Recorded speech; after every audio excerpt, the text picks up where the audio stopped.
Welcome to steno series. यहाँ आपको 80 शब्द प्रति मिनट के हिंदी डिक्टेशन बोले जाते हैं जो आपके आने वाले एग्जाम्स स्टेनो 333 और 1224 के लिए बहुत ही महत्वपूर्ण है।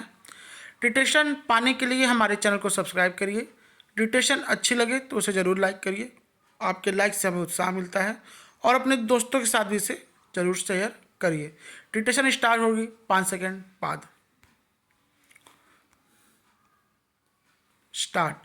तेजी से बदलती वैश्विक भू राजनीति के इस दौर में भारत और इजराइल का रिश्ता कितना परिपक्व हुआ है, यह प्रधानमंत्री नरेंद्र मोदी के तेल अवीव दौर से पता चलता है। अमेरिका ईरान में बढ़ते तनाव और गाजा संघर्ष की छाया में 25-26 फरवरी को प्रधानमंत्री मोदी इजराइल में थे।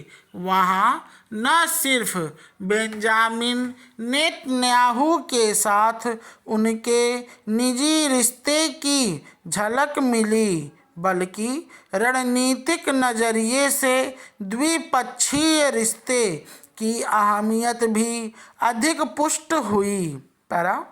गुरुवार को जारी साझा बयान में इजराइल से रक्षा, एआई, कृषि सहित कई क्षेत्रों में समझौते की घोषणा की गई। प्रधानमंत्री मोदी ने इजराइल के साथ विशेष रणनीतिक रिश्ते की बात भी कही। वास्तव में 1992 में पूर्ण राजनयिक संबंध स्थापित करने के बाद से दोनों देशों ने सुरक्षा हितों और आर्थिक तालमेल बढ़ाने पर खूब काम किया है। इससे मध्य पूर्व में व्यापक संतुलन साधने में नई दिल्ली की मुश्किलें कुछ हद तक दूर हुई हैं।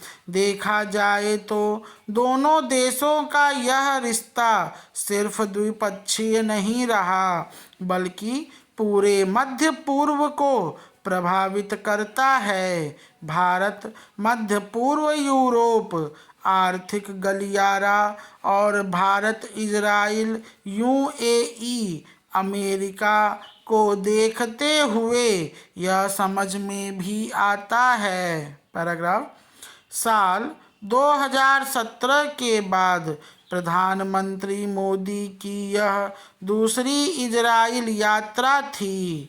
अस्थिर क्षेत्रीय परिवेश के बीच आपसी रिश्तों को मजबूत करना इस यात्रा का बड़ा मकसद था। बेन गुरियन हवाई अड्डे पर भारतीय प्रधानमंत्री को लेने खुद नेतन्याहू पहुंचे, जो रणनीतिक रिश्ते में निहित निजी संबंध का संकेत था। ऐसी दोस्ती का बड़ा फायदा यह होता है कि इससे गठबंधन सिर्फ रणनीतिक नहीं रह जाता, बल्कि मानवीय बनता है। नेतन्याहू ने मोदी को बड़ा भाई भी बताया। यरूशलेम के किंग डेविड होटल में दोनों नेताओं के बीच व्यक्तिगत और प्रतिनिधिमंडल स्तर की वार्ता हुई, जिसमें मुख्य जोर सुरक्षा और आर्थिक रिश्तों को बेहतर बनाने पर रहा। मुक्त व्यापार समझौते के लिए लंबित कामों को पूरा करने पर भी सहमति बनी। इसमें यह सब यूं ही नहीं हुआ है। इतिहास बताता है कि इजराइल ने हमेशा खुद को भारत का एक विश्वसनीय भागीदार साबित किया है। उसने जरूरत के समय महत्वपूर्ण रक्षा तकनीकी की हमें आपूर्ति की है, जैसे 1999 के कारगिल युद्ध के दौरान। पैराग्राफ। इस दौरे की एक ऐतिहासिक घटना रही।